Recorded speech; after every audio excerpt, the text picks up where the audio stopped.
ای جمعیت ملائک آگاه باشین که من در روی زمین یک خلیفه می آفرم، پیدا میکنم. قالوا اتجعل فیها من یفسد فیها و یسفک الدماء. وقتی خداوند میگوید این صدا را من بر ملائکه ها دادم، خبر دادم که من یک خلیفه در روی زمین می آفرم، پیدا میکنم، این ملائکه ها به جانب من گشته گفتند پروردگارا تو کسی را در روی زمین می آفری، پیدا میکنی که آن کس روی زمین را فساد میکند و یسفک الدماء و در روی زمین خون ریزی میکنند. و نحن نسبح بحمدک و نقدس لک. پروردگارا اگر مقصد آفرینش تو حمد و تحلیل تو باشد، ما جمعیت ملائک حمد و تحلیل تو را میگوییم و مانده نمیشویم. سلام برادران، اینا سنوار معلومه که ویدیو ما دویم برای گذاشتن گرینس پیشین گرینس چیزی که وعده کرده که توخی سر همه مشتو را کامفورت پلوس بکنیم. برادران در این پایین ویدیو نمره یکم میبره زنگ بزنین، از تانی واپس توسط تلفن. ای برادران میتونه که زنگ بزنید در نمره یکم جای خودتون هیچ گل کنید. هم سر هم بگه ریس بریم انا یک اینا ماشین مایدو چه مثلا از دلی برای زنکورا روزای جمعه با عبیزت نظام زنی برای پست کاسه جای خودتون گل کنید. ای طرف ما با اطلاع اون کاودی میشاد در نمره یکم زنگ زنید، ما سپرای میکنیم. پست بدون شخصیتی هستیم که با خود الو میبریم، سوق سلامت میاریم. بچه‌ها گرینس سکرچی میریم به اگون خافه اگون پروژه تلفن یکم چیز نداره، فقط زنگ زنیم مثل پروژه فردن لوگوی سوار یکی شوایدی شوایدی. бе пул ҳиҷомат дар шаҳри Москва ширкати шифофармо ба шумо пешниҳод мекунанд ҳамчунин дороҳои гиёҳӣ барои простатит, қавӣ намудани мардонагӣ, дароз намудани муҳлати ҳамхобагӣ, барои қадро баланд кардан, барои мӯи сар вариш баровардан, барои фарбе ё хароб шудан, барои меъда, гурда, писариазм ва витилигоро низ пешниҳод менамоянд. боварӣ надоред, худи ҳозир ба номерҳои дар рӯи экран буда занг занед. шифофармо дар хизмати шумо. ناگفته نماند که همه ما و شما چقدر با دقت باشیم در حالت صحبت، خاطر و هر یک فکرمان را البته به سوی بیرون حواله نسازیم. شاعر میگوید گوش سر با جمله حیوان همدم است، گوش دل مخصوص نسل آدم است.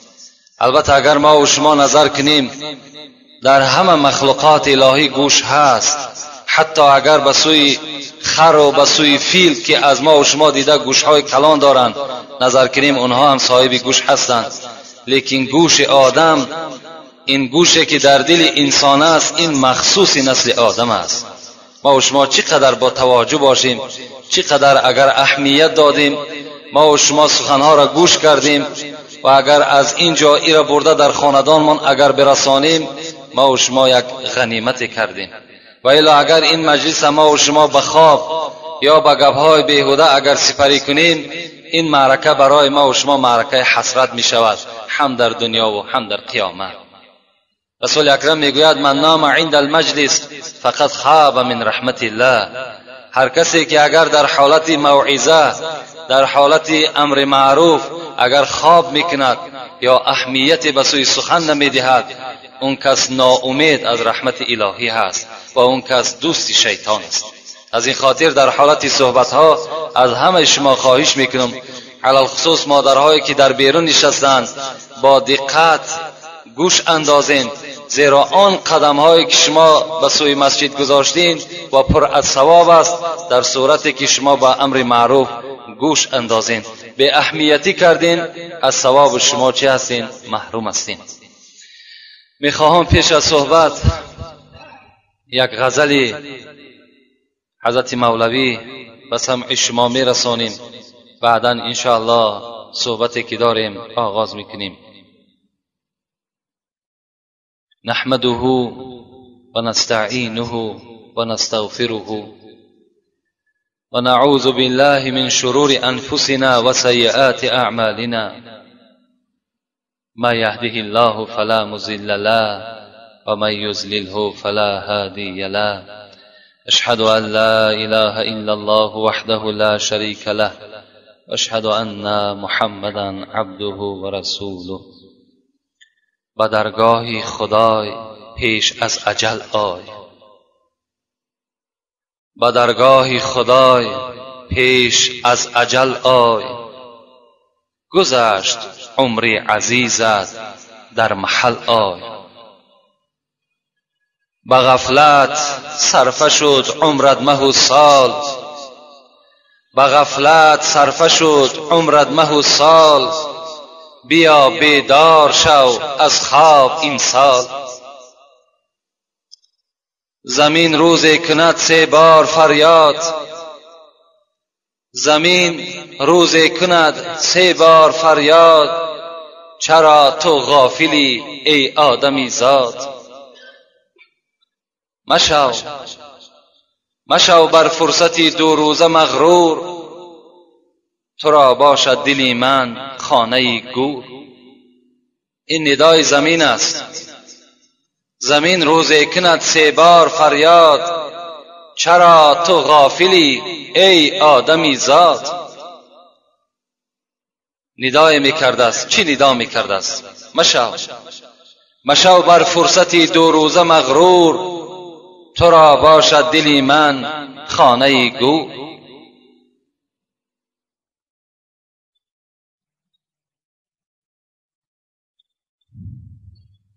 به حسرتها درآیی در دلی من، به حسرتها درآیی در دلی من. غریبی عاقبت در منزلی من. 2 چشمانی جهان بیند خورد مور، 2 چشمانی جهان بیند خورد مور. مجال نیست تا آن را کنی دور. شوی پوسیده مشتی استخوانی، شوی پوسیده مشتی استخوانی. بکن کاری که آنجا در نمانی. مگو حرفی جنونی از زبان است، همه چون شیر از پیستانی جان است. درود و رحمت در حق حضرت مولوی که باز ناگفته نماند. هر یک مصرع‌هایی که حضرت ایجاد کردند همه سرشار آیت و همه سرشار احادیث‌های پیغمبر خدا عبارت هستند. هر روز حضرت میگوید زمین ندا میکند، فریاد میزند. چی میگوید؟ مشو بر فرصتی 2 روزه مغرور، تو را باشد دلی من خانه گور. حضرت میگوید مشو بر فرصتی 2 روزه مغرور، تو را باشد دلی من خانه گور. صاحب دقایق میگوید اذا فارق الروح من البدن نودی من السماء 3 صیحات. وقتی که جان از بدن انسان که جدا می شده است، 3 آواز 3 صدای از آسمان به سوی همین جسدی که جان بر او دیگر نیست صدای می شده است. چی صدا می شده است؟ یا ابن آدم اترکت دنیا ام الدنیا ترکتک، اجمعت دنیا ام الدنیا جمعتک، اقبلت دنیا ام الدنیا قبلتک. 3 صدای از آسمان به سوی همان بدنی که 60 سال 70 سال جان در وجود او بود که الحال جان از اون بدن جدا شد، این صدا بر هم بدن می رسیده است. چی می گفته است؟ ای فرزند آدم، آیا دنیا تو را ترک کرد یا که تو دنیا را ترک ساختی؟ آیا دنیا تو را جمع کرد یا تو دنیا را جمع کردی؟ آیا دنیا تو را قبول کرد یا تو دنیا را قبول ساختی؟ اینا یک نداهای زجری به سوی بدن انسان می شده است. زجرن به سوی بدن ما و شما این نداها آمده می رسیده است. و اذا وضع علی المغتسل، اگر وقتی که همون بدن انسان در بالای همون چوبی که به نیت شستن میگذارند وقتی که میگذاشته است در این حالت هم نودی من السماء ثلاث صیحات، باز 3 صدای بر این بدن از جانب آسمان صدا میداده است. چی میگفته است؟ یا ابن آدم این بدنک القوی فما اضعفک و این لسانک الفصیح فما اسکتک و این اذنک السامع فما اصمک. ای فرزند آدم، اون بدن قوی که داشتی که راه میگشتی، کیلومترها میرفتی مانده نمیشدی، الحال چی شد که تو ضعیف شدی؟ چی شد که دیگر تو قوت راه گشتن نداری؟ چی شد که دیگر آدمها در اطراف تو جمع شدند و این بدن ضعیف تو را اونها آماده شستن گرفتند؟ و این لسانک الفصیح، در کجاست آن زبانی که تو آزادانه سخن میگفتی، یک معرکه کلان آباد میگرفتی؟ الحال چی شد که تو سکوت کردی؟ دیگر هیچ زبان تو دیگر تلفظ حرف کرده نمیتونه. و کجاست آن گوشی که تو میشنیدی؟ امروز چی شد که گوشهای تو به منزله گوشهای بیماری کر شده است که دیگر هیچ چیزی را نمیشنوی؟ و اذا وضع علی الجنازه، وقتی که باز انسان از اونجا میبرداشتن بالای جنازه را میگذاشتند، نودی من السماء ثلاث صیحات، باز 3 صدای صاحب دقایق میگوید باز بر همین جسد صدای می آمده است. این جسد این چکار میکند؟ میشنید است. چی میگفت است؟ یا ابن آدم کل عمل عملته تراه فی هذه الساعه. این جسد میگفت است هر عملی که تو در دنیا کردی الحال بعد ساعت تو به جزای او روپرو میشوی. هر عملی که در دنیا، چگونه ای که عمر خود ضایع کردی، چگونه ای که عمر خود سپری کردی، الحال بر یک مکان تو را میبرند که تو موافق عملی کردگی جزای او را میگیری. و این کنت، و اگر تو بودی عمل کننده خیر جزای خیر میگیری، اگر تو بودی عمل کننده بد جزای بد میگیری. توبى لك ان اصلحت عمرك والويل لك ان ضيعت عمرك. صدا میداده است، چی میگفته است؟ خوش به حالت اگر تو عمرت را به صلاحیتی گذرانده باشی، خوش به حالت که اگر عمرت خوب سپری شده باشد، الحال با تو چی هست؟ مکافات های بهترین خداوند رو پرو می شود. لیکن وای بر حالت که اگر عمر خودت تو در بیهوده گذرانده باشی و به قدر عمر خودت نرسیده باشی و از طاعت عبادت خدا دور شده باشی، وای بر حالت که الحال تو با این چی میشه؟ رو پرو میشه. اینها سخنهایی هستند که در عوض غزلهایی که حضرت مولوی الحال بس امی ما و شما رسانید، این مطلب، البته این تفسیر همین مصرع‌هایی که حضرت مولوی برای ما و شما ایجاد کردن این است. اعوذ بالله من الشیطان الرجیم. بسم الله الرحمن الرحیم. وَإِذْ قَالَ رَبُّكَ لِلْمَلَائِكَةِ إِنِّي جَاعِلٌ فِي الْأَرْضِ خَلِيفَةً قَالُوا أَتَجْعَلُ فِيهَا مَنْ يُفْسِدُ فِيهَا وَيَسْفِكُ الدِّمَاءَ وَنَحْنُ نُسَبِّحُ بِحَمْدِكَ وَنُقَدِّسُ لَكَ قَالَ إِنِّي أَعْلَمُ مَا لَا تَعْلَمُونَ. صدق الله العظیم. این آیات از سوره مبارکه اسراء است. بر ما و شما چی میگوید؟ خبر میدهد ای محمد صلی الله علیه و سلم، برای امتانت خبر بده که روز در بین یک جمعیت ملائکه هایم من خبر داده بودم. چی خبر داده بودم؟ اینی جاعل فی الارض خلیفه. ای جمعیت ملائک آگاه باشین که من در روی زمین یک خلیفه می آفرم، پیدا میکنم. قالوا اتجعل فیها من یفسد فیها و یسفک الدماء. وقتی خداوند میگوید این صدا را من بر ملائکه ها دادم، خبر دادم که من یک خلیفه در روی زمین می آفرم، پیدا میکنم. این ملائکه ها به جانب من گشته گفتند پروردگارا تو کسی را در روی زمین می آفری، پیدا میکنی که آن کس روی زمین را فساد میکند و یسفک الدماء و در روی زمین خون ریزی میکنند. و نحن نسبح بحمدک و نقدس لک. پروردگارا اگر مقصد آفرینش تو حمد و تهلیل تو باشد، ما جمعیت ملائک حمد و تهلیل تو را میگوییم و مانده نمیشویم.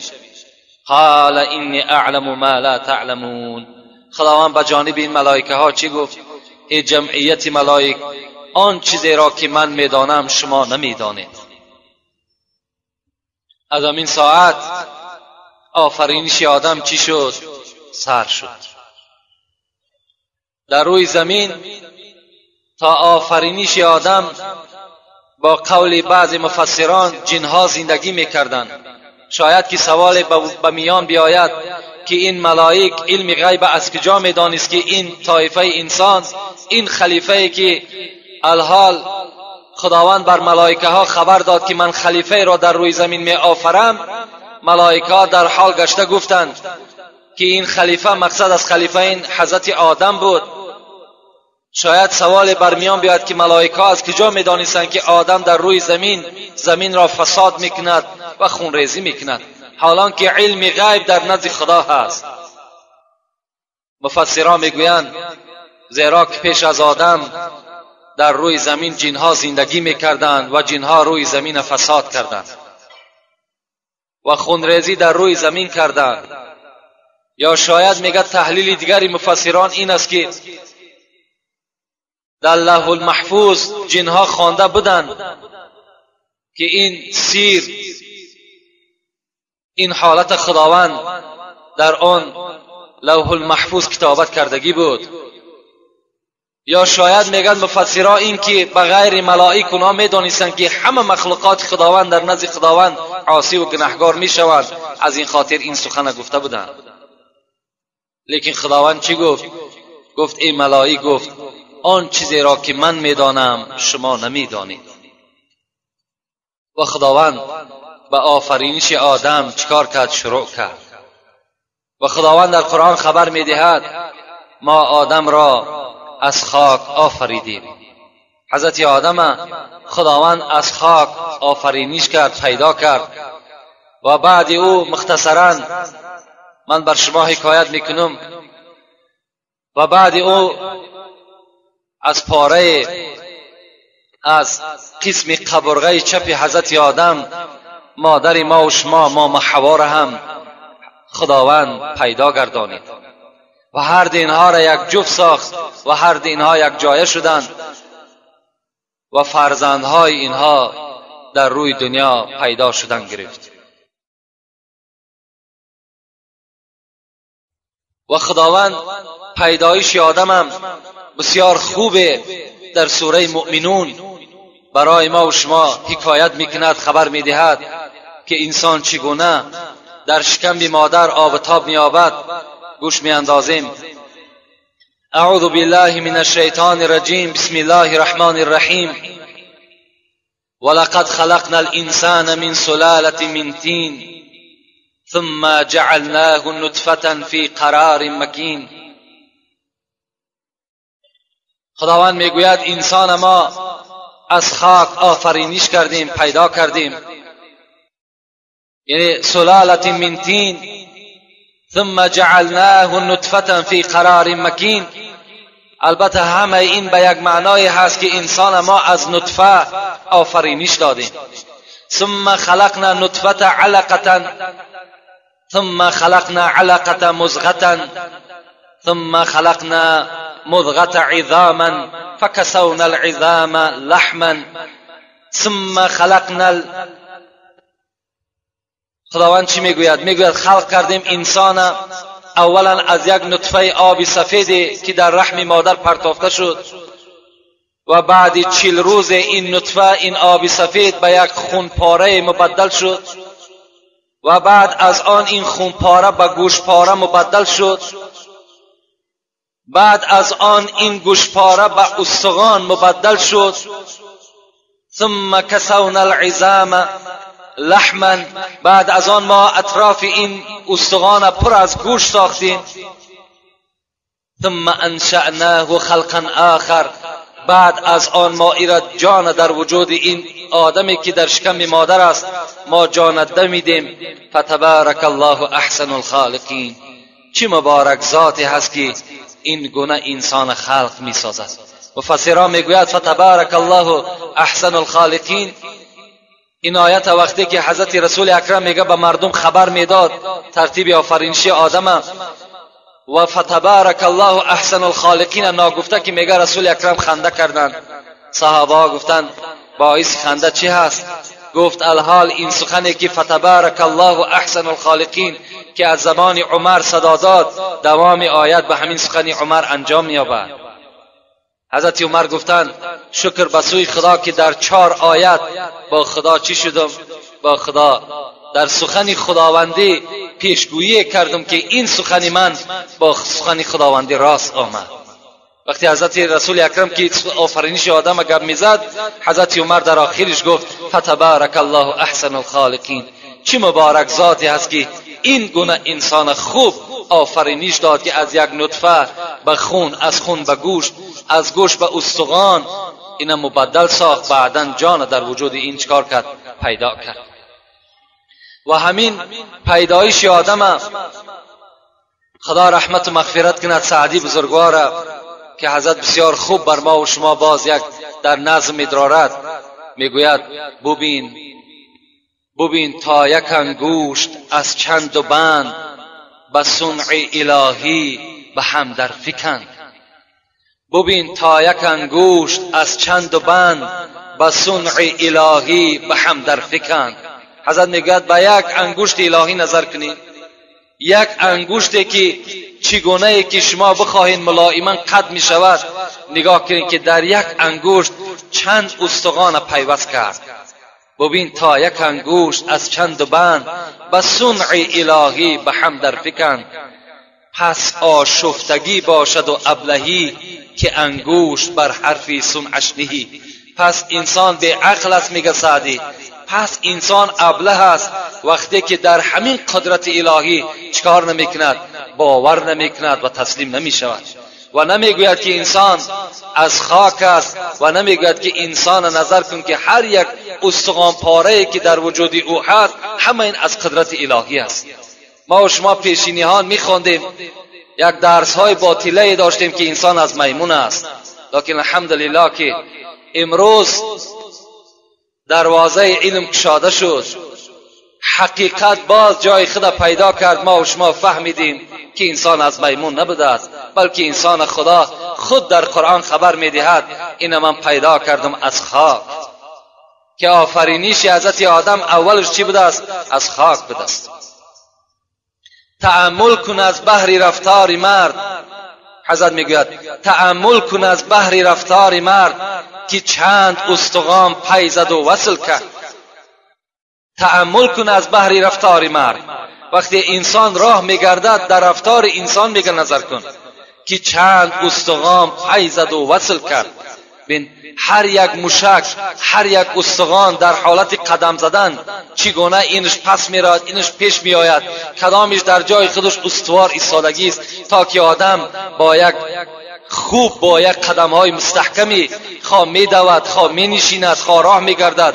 همه اینها را خداوند چکار کرد؟ جا بجا کرد که به گردش کعب زانوی و پای نشاید قدم بر زدن ز جای. حضرت میگه اگر همین استخوان‌هایی که ملایما قطع نمی‌شدند، اگر این استخوان‌هایی که در پای انسان خداوند گذاشتگی هست، اگر اینها یعنی یک حرکتی نمی داشتند، انسان از جاش قدم زدن نمیتونست. از آن سجده بر آدمی سخت نیست که در صلب او مهره یک لخت نیست. بین حضرت میگوید این سجده که شما بر خداوند میکنید که میان خود خم میکنید در رکوع، از آن سجده بر آدمی سخت نیست. برای تو سجده کردن هیچ مشکلاتی ندارد. برای چی؟ که در صلب تو مهره یک لخت نیست. زیرا که اون ستون مهره که خدا برای تو آفرینش کرده است، او یک لخت نیست، او یک ستونی راست نیست. 200 مهره بر یکدیگر ساخته است که گل مهره چون تو پرداخته است. حضرت میگوید 200 مهره بر یکدیگر ساخته است. این مهره های ستون مهره را نظر کن که هر کدام این با یکدیگر چگونه یک پیوستی خوبی میشوند و چون گل مهره چون تو پرداخته است، مثل یک گل یک منظره خوبی دارد و هر کدام اون چی می شود؟ خم راست می شود تا انسان خدای خود را سجده کند، تا انسان چیکار کند؟ از پی کار و معیشت زندگیش به آسانی از عهده اینها برآید. رگت بر تنت ای پسندیده خوی، زمین درو 360 جوی.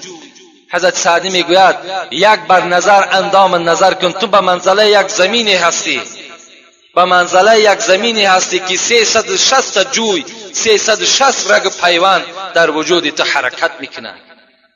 رگت بر تنت ای پسندیده خوی، زمین درو 360 جوی. آفرین، هزارها حمد به جانب او ذاتی که اگر انسان آفرینیش نظر بکنی، هر یک اعضای او به خدا قسم ما و شما را در حیرت میارد. چگونه یک آفرینش زیبای در وجود انسان خداوند پیدا کرده است. از این خاطر خداوند بر ما و شما خبر میدهد ولقد کرمنا بنی آدم و حملناهم فی البر والبحر و فضلناهم علی کثیر مما خلقنا تفضیلا. به تحقیق من فرزند آدم نسبت همه مخلوقاتی که در روی دنیا دارم از همه اونها دیده مکرمتر ساختم، عزیزش ساختم. ولقد کرمنا بنی آدم، یعنی خداوند مخلوقای زیادی دارد. ما و شما گاه وقت دعا میکنیم 18,000 مخلوق میگیم، در اصل 18,000 مخلوق خدایی البته موجود هست و از بین این 18,000 مخلوق فرزند انسان خدا میگد ولقد کرمنا بنی آدم، فقط و فقط فرزند آدم من در بین همه اینها چیکار کردم؟ مکرم ساختم. از همه این مخلوقات دیده قدر ما و شما در نزد خداوند از همه بالا هست. ما شیء اکرم علی الله یوم القیامت من ابن آدم. رسول اکرم میگوید در روز قیامت از فرزند آدم دیده دیگر مخلوق هیچ کدامش در نزد خدا قدری ندارد. قیل یا رسول الله ولا الملائکه، میگه رسول الله را سوال کردند آیا ملائکه هم دیده از خدا از این فرزند آدم دیده پستر است؟ رسول الله گفتند ولا الملائکه، ملائکه هم در نزد آدم هیچ قدر قیمتی ندارد.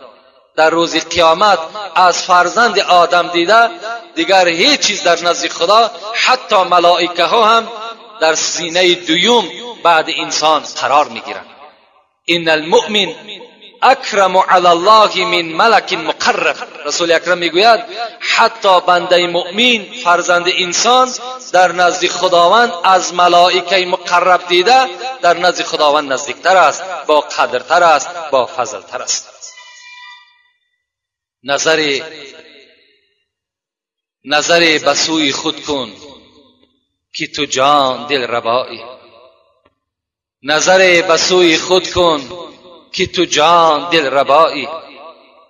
شاعر میگوید ای انسان نظر به سوی خود بکن، نظر به سوی خود کن که تو جان دل ربایی. مفکن به خاک خود را که تو از بلند جایی. تو زی چشم خود نهانی، تو کمال خود چی دانی؟ چو دور از صدف برون آ که تو بس گران بهایی. حضرت میگوید نه دور قدر دارد، نه صدف مثل تو قدر دارد.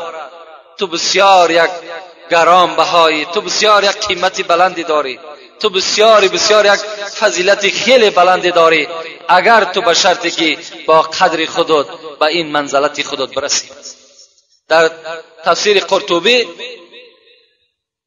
یک حکایه میارد که در دوره های خلیفه منصور عیسی موسوی گفتگی شخص زندگی میکرده است. این همون خلیفه منصوری هست که ابو حنیفه از دست این کشته شد. در زمانهای همین منصور، همین خلیفه بیرحم، اگرچند که مسلمان بود لیکن ابو حنیفه را مجبور کرد و بر او زهر دادند و حضرت به خوردن همون زهر از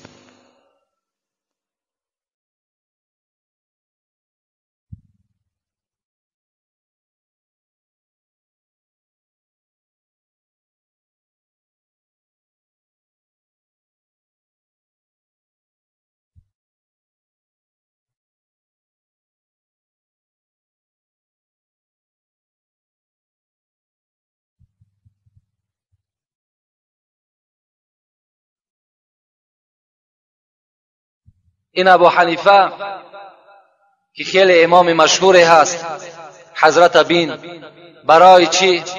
برای آنه که حضرت پیشنهاد کردن منصور که تو قاضی میشوی. حضرت ابو حنیفه قاضیگی را قبول نکردن، قاضیگی را قبول نکردن، زندانش کردن. 4 سال میگه در زندان بود، 4 سال عذابها کشیدن. هر روز میگه در پشت مبارک چند دره میزدن تا که تو چکار کنی؟ تا که تو همین قاضیگی را قبول کنی. لیکن حضرت قبول نکردن. در آخر از دست همین منصور مجبوران چکار کردن؟ یک قدح زهر داده شد و از دنیا گذشت.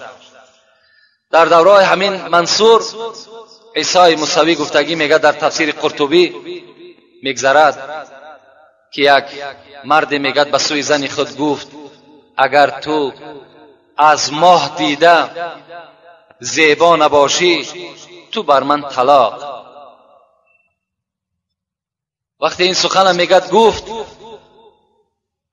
این زن میگه چند روز از این مرد جدا شدند، زیرا که این شرطی که این شوهر او گذاشت که تو از ماه دیده اگر زیبا نباشی تو در نزد من طلاق هستی. در حال نزد عالما میگه مراجعت کرد که شوهر من چنین شرطی مانده است که اگر تو از ماه دیده زیبا نباشی تو بر من حرام هستی. چیکار کنم؟ آیا یگان فتوای دارد که ما باز حیات خودمانه از سر نو بنیاد کنیم؟ نزد میگد منصور همه علما جمع شدند و در تحلیل همین مسئله میگد همگی در فکر رفتند و یکی از اینها میگد، یکی از این علما میگه از جای خود خیست و گفت خداوند در قرآن میفرماید اعوذ بالله من الشیطان الرجیم لقد خلقنا الانسان فی احسن تقویم صدق الله العظیم.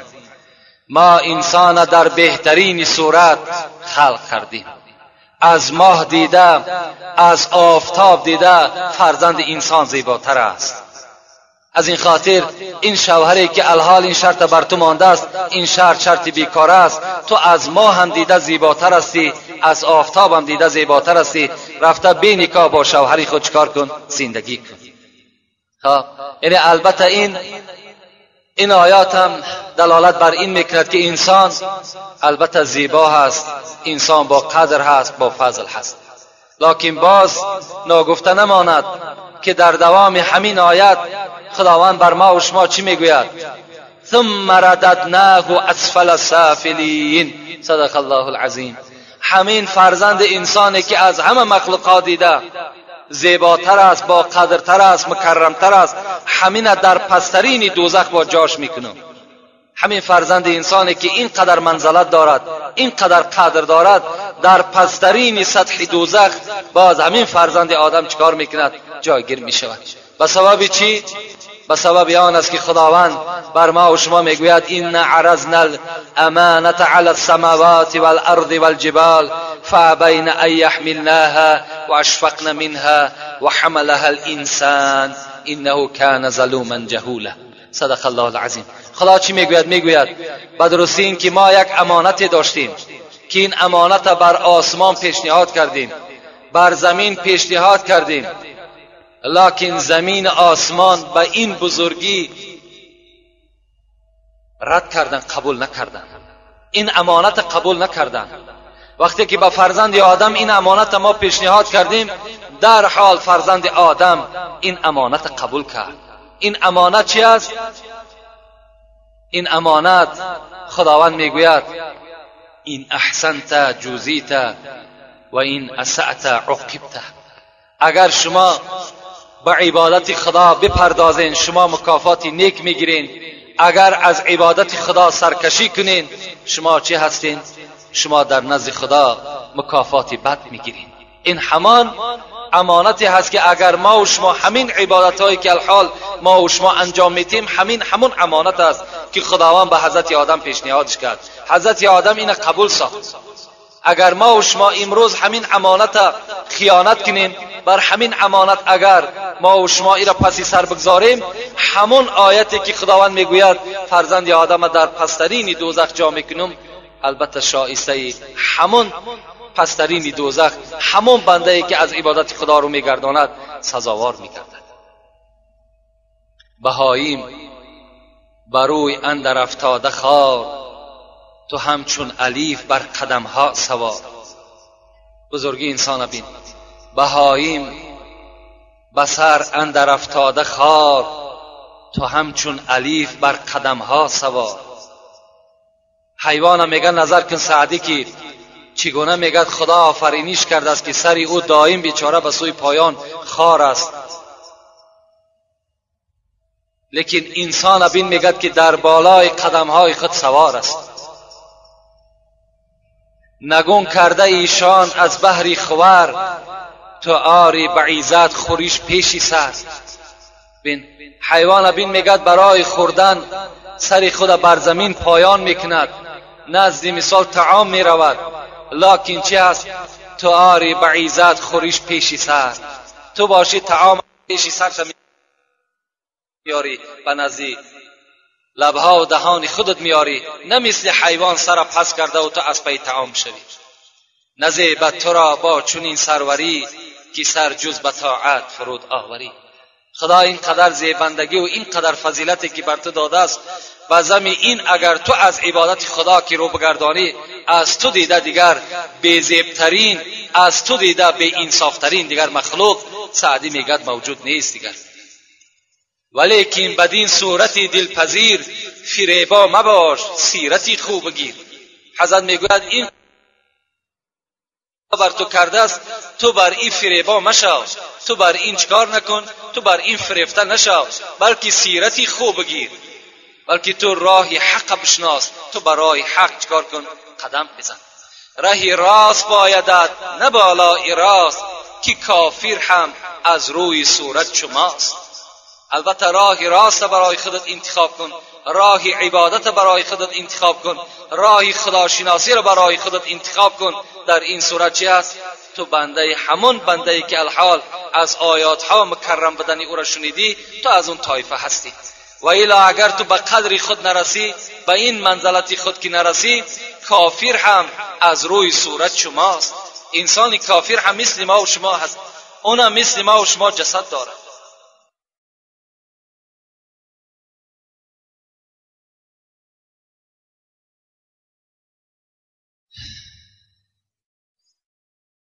زندگی مخصوص بهر بندگی است، زندگی بی بندگی شرمندگی است.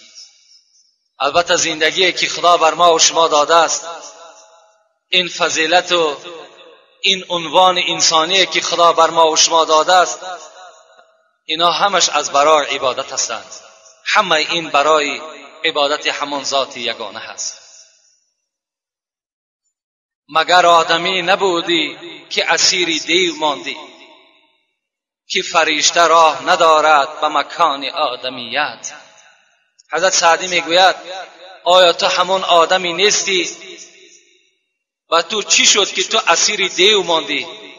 تو فریفته شیطان شدی، تو پیرو شیطان شدی. مگر آدمی نبودی که اسیر دیو ماندی که فرشته راه ندارد به مکان آدمیت. اون مکانی را که حضرت آدم، اون مکانی را که رسول اکرم طی کرد و برآمد شب معراج که جبرائیل از او پس ماند، حضرت به اونجا رفته نتانست.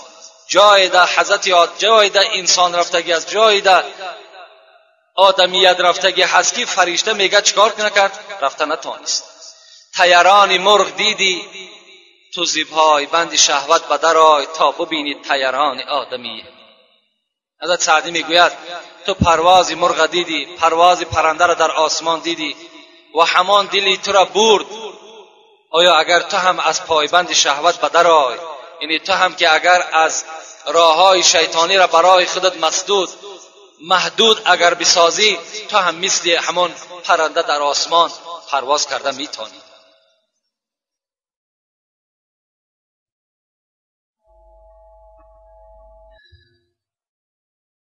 امروز ما و شما انسانیت یعنی با یک شکل، با یک چهره های زیبا، با یک لباس های زیبا باید که البته تصور نکنیم، بلکه زیبا و مکرم و معظم در نزد خدا همان کسی هست که او عبادت دارد، در وجود او چه است؟ ترس خدا موجود است و از خدا می ترسد. اون انسان چه است؟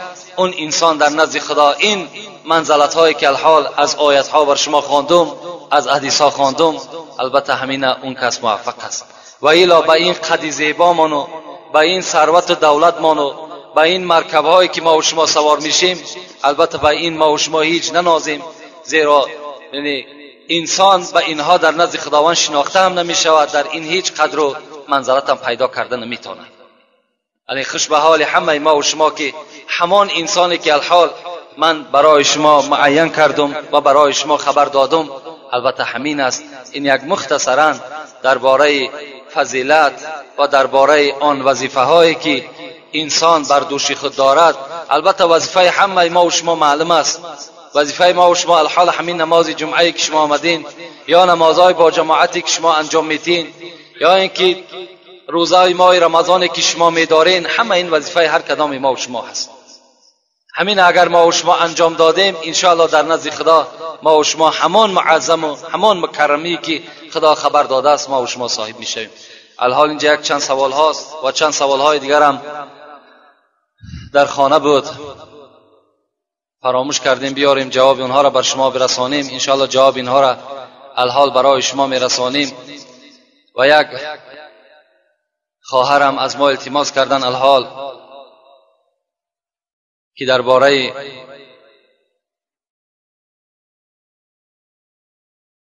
حقوقهای شوهر و حقوقهای زن بر ما کمی حکایت میکردین، یا یک موضوع خاصه برای ما آماده میکردین. انشاءالله البته ما وعده کردیم که ما که به گوش مردم، به گوش این مردها این موضوع را البته رساندگی بدیم. لیکن الحمدلله که امروز در اطراف ما و شما که مادرها جمع میشوند، هیچ کدام شما در هیچ معرکه اگر شما را سوالم که کنند آیا زنها در مسجد رفته نماز جمعه میخوانند، هیچ کدام شما دو دیلگی و هیچ کدام شما یگان در دلتان یگان غم و اندوه را پیدا نکنین، بلکه هزارها بار شکر کنین. شکر کنین که امروز در مسجدهایی که در اطراف ما و شما هست، 6 یا 7 مسجد جامعی که در کلاب ما و شما فعالیت دارد، که در داخل اونها زنها نماز میخوانند، امروز به خدا قسم این شرف است. هزارها بار شکر. علل خصوص من شکرانه میکنم که امروز زنهای ما و شما آمده صدای امر معروف و نهی از منکر میشنوند، در این موعظه های ما و شما اشتراک میکنند. البته آبادی خانه هم، آبادی جمعیت هم، همش از چی است؟ از زنها عبارت هستند. زن بسیار یک اهمیت کلان در جامعه ما و شما اجرا میکنند. از این خاطر خوش به حال این الحال مادر خواهرهایی که آمدن در نماز جمعه اشتراک میکنند، برابر همین مردهایی که در گردنشان فرض است نماز جمعه خواندن، مثل همین ثواب میگیرند. لکن فقط و فقط از همه خواهرها التماس دارم که همان سطرهای اسلامی که برای نماز جمعه آماده میکنن میآیند در کوچه هم همین ترک نسازند. برای در بعض سوالها از من آمده است بعضی خواهرها با سطر میان نماز جماعت میخوانند، نماز جماعت جمعه را میخوانند، لکن در کوچه وقتی که اگر میبرایند سطر اسلامی را ترک میکنند. وقتی سطر اسلامی که در کوچه که ترک شد، این نماز و این عبادت های خیری که این خواهر میکند همش حبطه و باطله میشوند. این نماز، این سطر فقط برای نماز نیست. وقتی که انسان از خانه بیرون شد، یعنی در داخل خانه میتونی که تو یعنی بی سطر نزد خسرت است، خوشتامنت است، نزد ایورت است، نزد شوهرت است، نزد فرزندت است، میتونی ترک سطر کنی. لکن در کوچه و در مسجد برای زنها رخصت نیست که ترک سطر کنند. یعنی همان روی مالی که گردنهای اونها را، پیشهای بری اونها را بسته میکند و آن پاچه هایی که البته از بجلک هم پایانتر است میپوشاند، این هم در نماز و هم در کوچه برای زنها استفاده کردنش فرض است. مبادایی که اگر در کوچه بغیر سطر اینها اگر حرکت کنند، تمام عبادت هاشون باطله میسازند و بیکاره میسازند. ولی انشاءالله در باب این یعنی قدر زنها در اسلام چه منزلت دارند و چگونه اسلام قدر اینها را بلند کرد، خدا خواسته باشد البته در یگان صحبت های آماده میکنیم. لکن یک برادر بسیار از ما التماس کردند که در نماز جمعه آینده همین جنگ احد که در این شکست مسلمان ها بود، همین بر سمع ما میرساندی، بسیار تاکید بسیار کردند. البته این جنگ خیلی جنگ مشکلی بود. در این جنگ بعد جنگ بدر هست که در جنگ بدر مسلمان ها خیلی یک ظفر کلان یافتند و بسیار یک غنیمت گرفتند که عدد آنها به 313 نفر می رسید که 70 اشتر داشتند میگد و 2 اسب داشتند و همگی 8 شمشیر داشتند. در عوض 3000 قریشی هایی که از دین محمدی بیگانه بودند به آنها جنگیدند و خداوند به یاردم ملائکه ها اینها را ظفر داد. بعد این جنگ بدر، این جنگ احد چی شد؟ جنگ احد سر زد که البته ما وعده دادیم انشاءالله جمعه آینده در همین جنگ احد برای شما حکایه میکنیم که در اینجا 70 تا از صحابه های پیغمبر خدا هم شهید شدند و سرداری حضرت امیر حمزه عمک پیغمبر خدا. انشاءالله این حکایت جمعه آینده خدا خواسته باشد به سمع شما البته میرسونیم. الحال یک چند سوال هاست، همین سوال ها را جواب بگیم. السلام علیکم دامنای محترم، یک پسرم در تحصیل علم می باشد، در حقش دعا کنید. خدای مهربان جمیع آن فرزندهایی که از جانب ما و شما بیرون از خاندان هستند و در سفرهای تحصیل علم هستند یا برای زندگی بیرون از خاندان شدند، خدای صحت و سلامت برده و صحت و سلامت برگشته به خاندان آمدن خدای موفق شما سازد. آمین و رب العالمین. السلام علیکم دامنای عزیز، همین سوال را پره بر من فهمونید که فوتبال کردن اوبال است یا نه. یعنی فوتبال در اسلام هیچ اوبالی ندارد. فوتبال بازی کردن یگان گناه ندارد. در یگان احادیث های پیغمبر خدا، در یگان سخن مجتهدین ما و شما، در همین 4 سخن یعنی 4 امامی که از ما و شما در هیچ کدام همین منع فوتبال نآمده است. یعنی بین رسول اکرم ما و شما را ترغیب به سوی چی میکند؟ ترغیب به سوی شناوری، ترغیب به سوی کمانزنی، ترغیب به سوی اسب سواری. یعنی رسول الله میگوید که اینها در شما چیکار کنین؟ اینها را شما بیاموزین. همه اینها عبارت از چی است؟ وقتی انسان اسب میدواند یا انسان، حتی بین رسول اکرم گوشتین میگرفتند و با حضرت عایشه مثل که امروز یعنی 100 متر و 200 متر میدوند، همین مسابقه ها را با عایشه صدیقه حتی کردند. یعنی تمام نوع همین ورزش همش حلال است، هیچ کدامش گناهی ندارد. همه این برای آب و تاب است. از آنه که مثال بچه ما و شما در قد راه می نشیند غیبت میکند، از آنه که مثال فرزند ما و شما به یک کاری مثال عرق نوشی است، کینو تماشاکنی است یا یک کار بیهوده دیگر مشغول می شود، اگر فوتبال بازی کنه چی جای گناهش؟ هیچ جای گناهی ندارد، فقط مانع نماز نشود.